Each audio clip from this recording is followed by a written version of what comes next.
Hello students, hope you all are well and staying safe and healthy at home. Students, we must take some safety precautions in this COVID-19 period.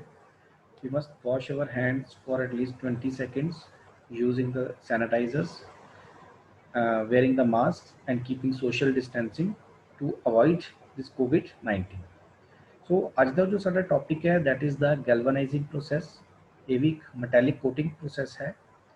This is the process of providing the zinc coating on the iron, steel and its alloys. So ਇੱਕ zinc ਦੀ ਅਸੀਂ coating provide ਕਰ ਦਿੰਦੇ ਹਾਂ। ਇੱਕ ਆਪਾਂ ਪਹਿਲਾਂ ਵੀ ਇੱਕ ਪਹਿਲੇ ਕਹਿ ਚੁੱਕੇ ਹਾਂ ਕਿ metallic coating process ਹੈ ਜਿਹਦੇ ਵਿੱਚ ਅਸੀਂ zinc ਦੀ coating provide ਕਰਦੇ ਹਾਂ ਆਇਰਨ ਦੇ ਉੱਪਰ ਜਾਂ ਸਟੀਲ ਦੇ ਉੱਪਰ ਜਾਂ ਉਹਦੇ alloys ਦੇ ਉੱਪਰ। ਸੋ ਪ੍ਰੋਸੈਸ ਕਿੱਦਾਂ ਵਰਕਆਊਟ ਹੁੰਦਾ ਕੰਪੋਨੈਂਟ ਜਿਹਦੇ ਉੱਪਰ ਆਪਾਂ ਕੋਟਿੰਗ ਕਰਨੀ ਹੋਵੇ that is cleaned and finished properly, ਚੰਗੀ ਤਰ੍ਹਾਂ ਉਹਨੂੰ ਸਾਫ਼ ਕੀਤਾ ਜਾਂਦਾ, ਉਹਦੀ ਫਿਨਿਸ਼ਿੰਗ ਕੀਤੀ ਜਾਂਦੀ ਹੈ। ਕੰਪੋਨੈਂਟ ਨੂੰ ਮੋਲਟਨ ਜ਼ਿੰਕ ਦੇ ਬਾਥ ਦੇ ਵਿੱਚ ਆਪਾਂ ਡਿਪ ਕਰ ਦਿੰਦੇ ਹਾਂ, that is dipped in a bath of molten zinc. Physical protection from moisture ਔਰ 에ਅਰ। ਫਿਰ ਜਦੋਂ ਅਸੀਂ ਉਹਦੀ ਕੋਟਿੰਗ ਕਰ ਦਿੰਦੇ ਹਾਂ ਜ਼ਿੰਕ ਦੇ ਨਾਲ, ਕੀ ਹੁੰਦਾ ਕਿ ਉਹਨੂੰ ਇੱਕ ਫਿਜ਼ੀਕਲ ਪ੍ਰੋਟੈਕਸ਼ਨ, ਇਨਵਾਇਰਨਮੈਂਟ ਤੋਂ ਇੱਕ ਫਿਜ਼ੀਕਲ ਪ੍ਰੋਟੈਕਸ਼ਨ ਮਿਲ ਜਾਂਦੀ ਹੈ। ਇਨਵਾਇਰਨਮੈਂਟ ਅਲੱਗ-ਅਲੱਗ ਇਨਵਾਇਰਨਮੈਂਟ ਦੇ ਐਸਪੈਕਟਸ ਨੂੰ ਬੀਅਰ ਕਰਨ ਦੀ ਉਹਦੀ ਜਿਹੜੀ ਤਾਕਤ ਹੁੰਦੀ ਹੈ ਉਹ ਇਨਕਰੀਜ਼ ਕਰ ਜਾਂਦੀ ਹੈ। ਮੀਨਸ ਉਹਦੀ ਵੀਅਰ ਐਂਡ ਟੀਅਰ ਇਨਕਰੀਜ਼ ਕਰ ਜਾਂਦੀ ਹੈ, ਉਹਦਾ ਸਰਫੇਸ ਜਿਹੜਾ ਹੁੰਦਾ। improves the resistance against corrosion resistant process ਬਣ ਜਾਂਦਾ। ਸਾਡੇ ਬਾਕੀ ਜਿਹੜੇ ਪ੍ਰੋਸੈਸਿਸ ਸੀਗੇ ਉਹਨਾਂ ਦੀ ਤਰ੍ਹਾਂ ਹੀ ਗੈਲਵਨਾਈਜ਼ਿੰਗ ਵੀ ਇੱਕ ਸਾਡਾ corrosion resistant process ਹੈ। ਸਾਡਾ wear and tear resistance increase ਕਰ ਜਾਂਦੀ ਹੈ। ਐਂਡ ਦਿਸ ਕੋਟਿੰਗ ਜੋ ਜ਼ਿੰਕ ਦੀ ਤੁਸੀਂ ਕੋਟਿੰਗ ਕਰਦੇ ਹੋ that is done by the electrochemical reaction. electrochemical reaction ਹੁੰਦੀਆਂ ਉਹਦੇ ਕਾਰਨ ਤੁਹਾਡੀ ਜਿਹੜੀ ਕੋਟਿੰਗ ਹੈ ਜ਼ਿੰਕ ਦੀ ਉਹ ਆਪਾਂ ਕਰ ਸਕਦੇ ਹਾਂ ਔਨ ਆਇਰਨ ਔਰ ਅਲੋਇਸ। ਕਿਹੜਾ ਕੀ ਪ੍ਰੋਸੀਜਰ ਹੈ ਗੈਲਵਨਾਈਜ਼ਿੰਗ ਪ੍ਰੋਸੈਸ ਦੇ ਵਿੱਚ ਜਾਂ ਕਿਹੜੇ ਸਟੈਪਸ ਨੂੰ ਫੋਲੋ ਕੀਤਾ ਜਾਂਦਾ। Your first step is the degreasing step. ਆ ਜਿਹੜੇ ਪ੍ਰੋਸੈਸਿਸ ਆ these are the surface preparation process. ਉਸ ਤੋਂ ਬਾਅਦ ਤੁਸੀਂ ਕੀ ਹੁੰਦਾ ਕਿ ਮੋਲਟਨ ਬਾਥ ਦੇ ਵਿੱਚ ਤੁਸੀਂ ਮਟੀਰੀਅਲ ਨੂੰ ਡਿਪ ਕਰਦੇ ਹੋ ਔਰ ਬਾਅਦ ਦੇ ਵਿੱਚ ਉਹਦੀ ਕੂਲਿੰਗ ਹੁੰਦੀ ਹੈ। ਆਪਾਂ ਇਕੱਲੇ ਪ੍ਰੋਸੈਸ ਨੂੰ ਦੇਖਦੇ ਹਾਂ ਕੀ ਹੈ। ਡੀਗਰੀਜ਼ਿੰਗ ਪ੍ਰੋਸੈਸ ਹੈ ਸਭ ਤੋਂ ਪਹਿਲੇ। ਇਸ ਡੀਗਰੀਜ਼ਿੰਗ ਪ੍ਰੋਸੈਸ ਦੇ ਵਿੱਚ ਤੁਸੀਂ ਕੀ ਕਰਦੇ ਹੋ, ਮਟੀਰੀਅਲ ਨੂੰ ਚੰਗੀ ਤਰ੍ਹਾਂ ਸਾਫ਼ ਕਰਦੇ ਹੋ, ਉਹਦੇ ਵਿੱਚ ਜੋ ਸਕੇਲਸ ਵਗੈਰਾ ਹੁੰਦੇ ਆ ਉਹਨਾਂ ਨੂੰ ਰਿਮੂਵ ਕਰਦੇ ਹੋ, ਇੰਪਿਊਰਿਟੀਜ਼ ਨੂੰ ਰਿਮੂਵ ਕਰਦੇ ਹੋ। ਫਿਰ ਉਹਨੂੰ ਤੁਸੀਂ ਰਿੰਸ ਕਰਦੇ ਹੋ, then is your rinsing process. Means ਜੋ ਤੁਹਾਡਾ ਮਟੀਰੀਅਲ ਹੋਏਗਾ that is washed in the water to remove the ਜਿਹੜੇ ਡਰਟ ਪਾਰਟੀਕਲਸ ਰਹਿ ਗਏ ਆ, ਡਸਟ ਪਾਰਟੀਕਲਸ ਰਹਿ ਗਏ ਆ, ਉਹਨਾਂ ਨੂੰ ਪਾਣੀ ਦੇ ਵਿੱਚ ਧੋਤਾ ਜਾਂਦਾ ਤਾਂ ਉਹ ਡਸਟ ਪਾਰਟੀਕਲਸ ਜਾਂ ਡਰਟ ਪਾਰਟੀਕਲਸ ਨੂੰ ਆਪਾਂ ਰਿਮੂਵ ਕਰਦੇ ਹਾਂ। Then is your pickling process. Pickling ਦੇ ਵਿੱਚ ਤੁਸੀਂ ਕੀ ਕਰਦੇ ਹੋ, ਇੱਕ ਡਾਇਲਿਊਟ H2SO4 ਸੋਲਿਊਸ਼ਨ ਦੇ ਵਿੱਚ ਤੁਸੀਂ ਮਟੀਰੀਅਲ ਨੂੰ H2SO4 ਸੋਲਿਊਸ਼ਨ ਦੇ ਨਾਲ ਤੁਸੀਂ ਉਹਦੇ ਵਿੱਚ ਜਿਹੜੀਆਂ ਇੰਪਿਊਰਿਟੀਜ਼ ਹੁੰਦੀਆਂ ਉਹਨਾਂ ਨੂੰ ਰਿਮੂਵ ਕਰਦੇ ਹੋ। ਵਾਸ਼ਿੰਗ ਇੱਕ ਸਿੰਪਲ ਕਲੀਨਿੰਗ ਦੇ ਨਾਲ, ਉਸ ਤੋਂ ਬਾਅਦ ਤੁਸੀਂ ਵਾਸ਼ ਕੀਤਾ, ਹੋ ਸਕਦਾ ਕਿ ਡਸਟ ਪਾਰਟੀਕਲਸ ਉਹਦੇ ਵਿੱਚ ਹਜੇ ਰਹਿੰਦੇ ਹੋਣ, ਪਰ ਜਦੋਂ H2SO4 ਸੋਲਿਊਸ਼ਨ ਦੇ ਨਾਲ ਤੁਸੀਂ ਕੀ ਕਰਦੇ ਹੋ, ਉਹਨੂੰ ਸਾਫ਼ ਕਰਦੇ ਹੋ ਤਾਂ ਸਾਰੇ ਡਸਟ ਪਾਰਟੀਕਲਸ, ਇੰਪਿਊਰਿਟੀਜ਼ ਜਿਹੜੀਆਂ ਹੁੰਦੀਆਂ ਉਹ ਨਿਕਲ ਜਾਂਦੀਆਂ। ਫਿਰ ਦੁਬਾਰਾ ਤੁਸੀਂ ਉਹਦੀ ਰਿੰਸਿੰਗ ਕਰਦੇ ਹੋ, ਮੀਨਸ ਦੁਬਾਰਾ ਤੁਸੀਂ ਉਹਨੂੰ ਪਾਣੀ ਦੇ ਨਾਲ ਧੋਂਦੇ ਹੋ ਉਸ ਮਟੀਰੀਅਲ ਨੂੰ। Then is the flux solution process. ਇਸ ਫਲਕਸ ਸੋਲਿਊਸ਼ਨ ਪ੍ਰੋਸੈਸ ਕੀ ਕਰਦਾ, it prevents from the oxide formation. Means ਜਿਹੜਾ ਮਟੀਰੀਅਲ ਹੋਏਗਾ ਉਹਦੇ ਉੱਪਰ ਆਕਸਾਈਡ ਫਾਰਮੇਸ਼ਨ ਨਾ ਹੋਵੇ, ਇਸ ਚੀਜ਼ ਨੂੰ ਇਹ ਪ੍ਰੀਵੈਂਟ ਕਰਦਾ। ਫਲਕਸ ਸੋਲਿਊਸ਼ਨ ਦੇ ਵਿੱਚ ਤੁਸੀਂ ਜ਼ਿੰਕ ਅਮੋਨੀਅਮ ਕਲੋਰਾਈਡ ਲੇਅਰ ਇੱਕ ਫਾਰਮ ਹੋ ਜਾਂਦੀ ਹੈ ਇਸ ਸੋਲਿਊਸ਼ਨ ਦੇ ਉੱਪਰ, ਜਿਹਦੇ ਕਾਰਨ ਕੀ ਹੁੰਦਾ, ਮਟੀਰੀਅਲ ਦੀ ਆਕਸਾਈਡ ਫਾਰਮੇਸ਼ਨ ਨਹੀਂ ਹੁੰਦੀ।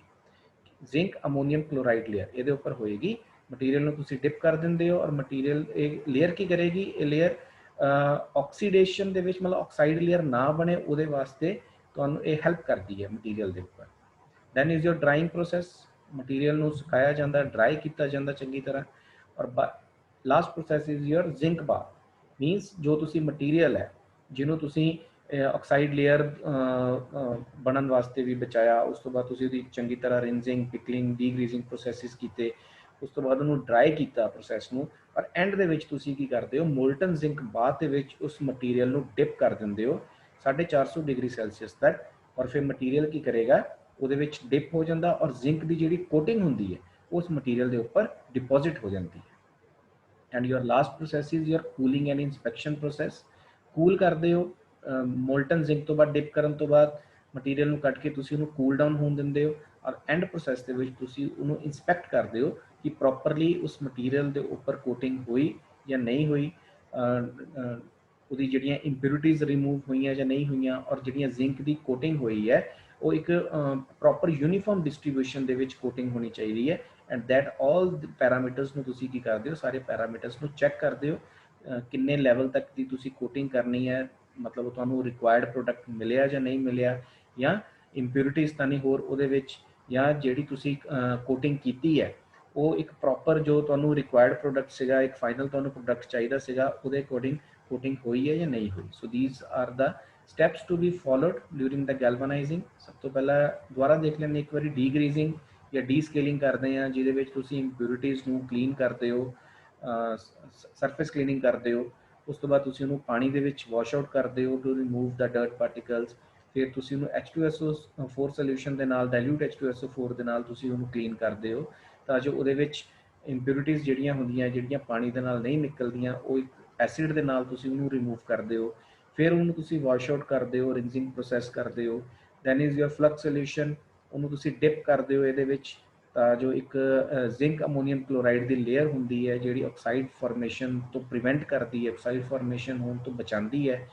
ਫਿਰ ਡਰਾਈ ਕਰਦੇ ਹੋ, ਉਹਨੂੰ ਸੁਕਾਉਂਦੇ ਹੋ ਇਸ ਮਟੀਰੀਅਲ ਨੂੰ ਬਾਹਰ ਕੱਢ ਕੇ, ਤੇ ਫਿਰ ਉਹਨੂੰ ਮੋਲਟਨ ਜ਼ਿੰਕ ਬਾਥ ਦੇ ਵਿੱਚ ਤੁਸੀਂ ਡਿਪ ਕਰਦੇ ਹੋ, ਜਿਹੜਾ ਕਿ 450 ਡਿਗਰੀ ਸੈਲਸੀਅਸ ਤੱਕ ਤੁਸੀਂ ਉਹਨੂੰ ਜ਼ਿੰਕ ਬਾਥ ਦੇ ਵਿੱਚ ਡਿਪ ਕਰਕੇ ਰੱਖਦੇ ਹੋ, ਉਹਨੂੰ ਕੂਲ ਡਾਊਨ ਹੋਣ ਦਿੰਦੇ ਹੋ, ਔਰ ਲਾਸਟ ਦੇ ਵਿੱਚ ਤੁਸੀਂ ਉਹਦੀ ਇੰਸਪੈਕਸ਼ਨ ਕਰਦੇ ਹੋ ਕਿ ਤੁਹਾਨੂੰ ਫਾਈਨਲ ਰਿਕੁਆਇਰਡ ਪ੍ਰੋਡਕਟ ਮਿਲਿਆ ਜਾਂ ਨਹੀਂ ਮਿਲਿਆ। ਦੈਨ ਇਜ਼ ਯੋਰ ਐਡਵਾਂਟੇजेस ਕੀ ਹੈ ਗੈਲਵਨਾਈਜ਼ਿੰਗ ਪ੍ਰੋਸੈਸ ਦੀਆਂ, that is the lower long term cost, ਠੀਕ ਹੈ ਜੀ, ਐਂਡ ਲੈਸ ਮੇਨਟੇਨੈਂਸ ਕੋਸਟ, ਠੀਕ ਹੈ। ਲੌਂਗ ਟਰਮ ਕੋਸਟ ਜਿਹੜੀ ਹੋਏਗੀ ਘੱਟ ਆਏਗੀ, ਮੇਨਟੇਨੈਂਸ ਦੀ ਕੋਸਟ ਘੱਟ ਹੈ ਇਸ ਪ੍ਰੋਸੈਸ ਦੀ। ਲੌਂਗ ਲਾਈਫ ਐਕਸਪੈਕਟੈਂਸੀ, ਲਾਈਫ ਦੀ ਜੋ ਐਕਸਪੈਕਟਡ ਲਾਈਫ ਹੈ ਉਹ ਇਨਕਰੀਜ਼ ਕਰ ਜਾਂਦੀ ਹੈ ਯੂਜ਼ਿੰਗ ਕੋਟਿੰਗ। ਕਿਉਂ? ਕਿਉਂਕਿ ਕੋਟਿੰਗ ਜੋ ਵੀ ਜਿਹੜਾ ਮਰਜ਼ੀ ਅਸੀਂ ਮੈਟੈਲਿਕ ਕੋਟਿੰਗ ਪ੍ਰੋਸੈਸ ਲੈ ਲਈਏ, ਉਹਦੇ ਵਿੱਚ ਆਪਾਂ ਕੀ ਕਰਦੇ ਹਾਂ, ਉਹਦੀ ਰੈਜ਼ਿਸਟੈਂਸ, ਵੀਅਰ ਐਂਡ ਟੀਅਰ, ਕਰੋਜ਼ਨ, ਉਹਨੂੰ ਇਨਵਾਇਰਮੈਂਟਲ ਐਸਪੈਕਟਸ ਦੇ ਨਾਲ ਆਪਾਂ ਕੀ ਹੈ ਇਨਕਰੀਜ਼ ਕਰ ਦਿੰਦੇ ਹਾਂ, ਉਹਦੀ ਵੀਅਰ ਐਂਡ ਟੀਅਰ, ਕਰੋਜ਼ਨ, ਰੈਜ਼ਿਸਟੈਂਸ ਵਗੈਰਾ ਸਾਰੇ ਪੈਰਾਮੀਟਰਸ ਨੂੰ ਆਪਾਂ ਜਦੋਂ ਇਨਕਰੀਜ਼ ਕਰ ਦਿੰਦੇ ਹਾਂ ਤਾਂ ਆਟੋਮੈਟਿਕਲੀ ਜੋ ਮਟੀਰੀਅਲ ਦੀ ਲਾਈਫ ਹੁੰਦੀ ਆ ਉਹ ਇਨਕਰੀਜ਼ ਹੋ ਜਾਏਗੀ। ਸੋ ਮਕੈਨੀਕਲ ਡੈਮੇजेस ਔਰ ਸਮਾਲ ਡੈਮੇजेस ਤੋਂ ਮਤਲਬ ਆਪਾਂ ਜਿਹੜੀ ਉਹਦੀ ਰੈਜ਼ਿਸਟੈਂਸ ਪਾਵਰ ਹੁੰਦੀ ਹੈ ਉਹ ਇਨਕਰੀਜ਼ ਕਰ ਦਿੰਦੇ ਹਾਂ, resistant to mechanical and small damages. It is the reliable process ਹੈ ਜੀ। And this process after doing the galvanizing, ਤੁਸੀਂ ਜਿਹੜੀ ਪੇਂਟਿੰਗ ਹੈ ਉਸ ਮਟੀਰੀਅਲ ਦੇ ਉੱਪਰ ਜਾਂ ਫਿਨਿਸ਼ਿੰਗ ਹੈ ਉਹ ਤੁਸੀਂ ਈਜ਼ੀਲੀ ਕਰ ਸਕਦੇ ਹੋ। ਸਰਫੇਸ ਪ੍ਰੈਪਰੇਸ਼ਨ ਜਿੱਦਾਂ ਪੇਂਟਿੰਗ ਵਗੈਰਾ ਕਰਨੀ ਹੈ ਉਹ ਤੁਹਾਡਾ ਟਾਈਮ ਸੇਵ ਹੋ ਜਾਂਦਾ। ਇੱਕ ਜੇ ਤੁਸੀਂ ਮੈਟੈਲਿਕ ਕੋਟਿੰਗ ਪ੍ਰੋਸੈਸ ਨਹੀਂ ਕਰਦੇ, ਜਾਂ ਤੁਸੀਂ ਜਿੱਦਾਂ ਆਪਾਂ ਗੈਲਵਨਾਈਜ਼ਿੰਗ ਦੀ ਗੱਲ ਕਰ ਰਹੇ ਹਾਂ, ਤੁਸੀਂ ਗੈਲਵਨਾਈਜ਼ਿੰਗ ਪ੍ਰੋਸੈਸ ਨਹੀਂ ਕਰਦੇ ਤਾਂ ਵਿਦਾਊਟ ਗੈਲਵਨਾਈਜ਼ਿੰਗ ਹੋ ਸਕਦਾ ਤੁਹਾਨੂੰ ਪੇਂਟਿੰਗ ਕਰਨ ਦੇ ਵਿੱਚ, ਸਰਫੇਸ ਦੀ ਪ੍ਰੈਪਰੇਸ਼ਨ ਦੇ ਵਿੱਚ ਜ਼ਿਆਦਾ ਟਾਈਮ ਲੱਗੇ, ਬਟ ਆਫਟਰ ਗੈਲਵਨਾਈਜ਼ਿੰਗ ਤੁਹਾਨੂੰ ਜਿਹੜਾ ਟਾਈਮ ਹੋਏਗਾ ਉਹ ਘੱਟ ਲੱਗੇਗਾ। ਸੋ ਥੀਸ ਵਰ ਸਮ ਆਫ ਦ ਐਡਵਾਂਟੇजेस। ਕਿੱਥੇ ਕਿੱਥੇ ਯੂਜ਼ ਹੁੰਦਾ galvanize process? Pipes and pipe fittings, ਤੁਸੀਂ ਜਿੰਨੀਆਂ ਪਾਈਪ ਫਿਟਿੰਗਸ ਦੇਖਦੇ ਹੋ, ਵਾਲਸ ਦੇਖਦੇ ਹੋ, ਉਹਨਾਂ ਸਾਰਿਆਂ ਦੇ ਵਿੱਚ ਗੈਲਵਨਾਈਜ਼ਡ ਪ੍ਰੋਡਕਟ ਹੁੰਦੇ ਆ ਸਾਰੇ ਉਹ ਜੋ ਆਪਾਂ ਯੂਜ਼ ਕਰਦੇ ਹਾਂ। ਸਟਰਕਚਰਲ ਪਾਰਟਸ, ਸਿਵਲ ਇੰਜੀਨੀਅਰਿੰਗ ਦੇ ਵਿੱਚ ਤੁਸੀਂ ਗੈਲਵਨਾਈਜ਼ਿੰਗ ਨੂੰ ਯੂਜ਼ ਕਰਦੇ ਹੋ, ਸਟਰਕਚਰਲ ਦੇ ਪਾਰਟਸ, ਮਸ਼ੀਨ ਪਾਰਟਸ, ਮਸ਼ੀਨ ਦੇ ਕਾਫੀ ਸਾਰੇ ਪੁਰਜੇ ਹੁੰਦੇ ਆ ਜਿਨ੍ਹਾਂ ਨੂੰ ਗੈਲਵਨਾਈਜ਼ ਕੀਤਾ ਹੁੰਦਾ। ਉਸ ਤੋਂ ਬਾਅਦ ਰੂਫ ਸ਼ੀਟਸ ਐਂਡ ਵਾਇਰਸ, ਠੀਕ ਹੈ, ਰੂਫ ਸ਼ੀਟਸ ਦੇ ਵਿੱਚ ਤੁਸੀਂ ਗੈਲਵਨਾਈਜ਼ਡ ਪ੍ਰੋਡਕਟ ਯੂਜ਼ ਕਰਦੇ ਹੋ। ਬਿਲਡਿੰਗ ਦੀਆਂ ਵਾਲਸ ਦੇ ਵਿੱਚ ਪਾਰਟੀਸ਼ਨ ਦੇ ਵਾਸਤੇ ਤੁਸੀਂ ਗੈਲਵਨਾਈਜ਼ਡ ਵਾਲਸ ਨੂੰ ਯੂਜ਼ ਕਰਦੇ ਹੋ। ਗੈਲਵਨਾਈਜ਼ਡ ਵਾਲਸ ਕਿਉਂ ਯੂਜ਼ ਕਰਦੇ ਆ? ਇੱਕ ਬੇਸ ਮੈਟਲ ਨੂੰ ਹੀ ਕਿਉਂ ਨਹੀਂ ਯੂਜ਼ ਕਰਦੇ? ਸੇਮ ਰੀਜ਼ਨ ਹੈ ਕਿ ਉਹਨੂੰ ਕਰੋਜ਼ਨ ਤੋਂ ਚੀਜ਼ ਬਚਾਉਂਦੀ ਹੈ, ਜਾਂ ਉਹਦੀ ਰਫ ਐਂਡ ਟਫਨੈਸ ਇਨਕਰੀਜ਼ ਹੋ ਜਾਂਦੀ ਹੈ, ਉਹਦੀ ਵੀਅਰ ਐਂਡ ਟੀਅਰ ਇਨਕਰੀਜ਼ ਹੋ ਜਾਂਦੀ ਹੈ, ਵਾਟਰ ਰੈਜ਼ਿਸਟੈਂਟ ਬਣ ਜਾਂਦਾ। ਕਾਫੀ ਸਾਰੇ ਪੈਰਾਮੀਟਰਸ ਆ ਜਾਂਦੇ ਆ ਜਿਹਦੇ ਕਾਰਨ ਆਪਾਂ ਉਹਦੀਆਂ ਰੂਫ ਸ਼ੀਟਸ ਜਾਂ ਬਿਲਡਿੰਗ ਵਾਲਸ ਦੇ ਵਿੱਚ ਵੀ ਆਪਾਂ ਗੈਲਵਨਾਈਜ਼ਡ ਪ੍ਰੋਡਕਟਸ ਨੂੰ ਆਪਾਂ ਯੂਜ਼ ਕਰ ਸਕਦੇ ਹਾਂ। ਜਾਂ ਕੰਟੇਨਰਸ ਤੁਸੀਂ ਬਣਾਉਂਦੇ ਹੋ, ਵੱਡੇ ਵੱਡੇ ਕੰਟੇਨਰਸ ਹੁੰਦੇ ਆ ਜਾਂ ਟਬਸ ਹੁੰਦੇ ਆ ਜਿਨ੍ਹਾਂ ਦੇ ਵਿੱਚ ਵੀ ਤੁਸੀਂ ਗੈਲਵਨਾਈਜ਼ਿੰਗ ਕਰਕੇ ਇਸ ਪ੍ਰੋਸੈਸ ਨੂੰ ਤੁਸੀਂ ਇਹ ਗੈਲਵਨਾਈਜ਼ਿੰਗ ਪ੍ਰੋਸੈਸ ਕਰਕੇ ਤੁਸੀਂ ਕਾਫੀ ਸਾਰੀਆਂ ਐਪਲੀਕੇਸ਼ਨਸ, ਇੰਡਸਟਰੀਅਲ ਐਪਲੀਕੇਸ਼ਨਸ ਨੂੰ ਤੁਸੀਂ ਯੂਜ਼ ਦੇ ਵਿੱਚ ਲੈ ਕੇ ਆ ਸਕਦੇ ਹੋ। ਮੀਨਸ ਇੱਕ ਮਟੀਰੀਅਲ ਨੂੰ ਕੋਟਿੰਗ ਕਰਕੇ, ਜ਼ਿੰਕ ਦੀ ਕੋਟਿੰਗ ਕਰਕੇ ਤੁਸੀਂ ਉਹਦੇ ਕਾਫੀ ਸਾਰੇ ਐਪਲੀਕੇਸ਼ਨਸ ਤੁਸੀਂ ਉਹਦੇ ਲੈ ਸਕਦੇ ਹੋ। ਆਪਾਂ ਕਾਫੀ ਸਾਰੀਆਂ ਚੀਜ਼ਾਂ ਦੇ ਵਿੱਚ ਯੂਜ਼ੇਜ ਲੈ ਸਕਦੇ ਹਾਂ ਉਸ ਮਟੀਰੀਅਲ ਨੂੰ। ਉਸ ਸੇਮ ਮਟੀਰੀਅਲ ਨੂੰ ਵਿਦਾਊਟ ਗੈਲਵਨਾਈਜ਼ਿੰਗ ਹੋ ਸਕਦਾ ਆਪਾਂ ਇੰਨਾ ਯੂਜ਼ ਨਾ ਲੈ ਸਕੀਏ, ਬਟ ਆਫਟਰ ਗੈਲਵਨਾਈਜ਼ਿੰਗ ਜਦੋਂ ਅਸੀਂ ਮਟੀਰੀਅਲ ਦੇ ਵਿੱਚ ਕਾਫੀ ਸਾਰੀਆਂ ਪ੍ਰੋਪਰਟੀਜ਼ ਨੂੰ ਇੰਡਿਊਸ ਕਰ ਦਿੱਤਾ, ਉਹਦੀ ਕਰੋਜ਼ਨ ਰੈਜ਼ਿਸਟੈਂਟ ਬਣਾਤਾ, ਉਹਦੀ ਵੀਅਰ ਐਂਡ ਟੀਅਰ ਇਨਕਰੀਜ਼ ਕਰ ਦਿੱਤੀ, ਉਹਦੀ ਹੋਰ ਮਕੈਨੀਕਲ ਪ੍ਰੋਪਰਟੀਜ਼ ਨੂੰ ਆਪਾਂ ਇਨਕਰੀਜ਼ ਕਰ ਦਿੱਤਾ, ਤਾਂ ਉਹਦੇ ਨਾਲ ਕੀ ਹੋਏਗਾ, ਜਿਹੜਾ ਪ੍ਰੋਡਕਟ ਹੋਏਗਾ ਉਹਦੀ ਜਿਹੜੀ ਯੂਜ਼ੇਜ ਹੋਏਗੀ ਉਹ ਜ਼ਿਆਦਾ ਹੋਏਗੀ as compare to the before galvanizing process. So this was the galvanizing. Hope you have understood. In the next lecture we will be doing some other metallic coating processes. Thank you very much.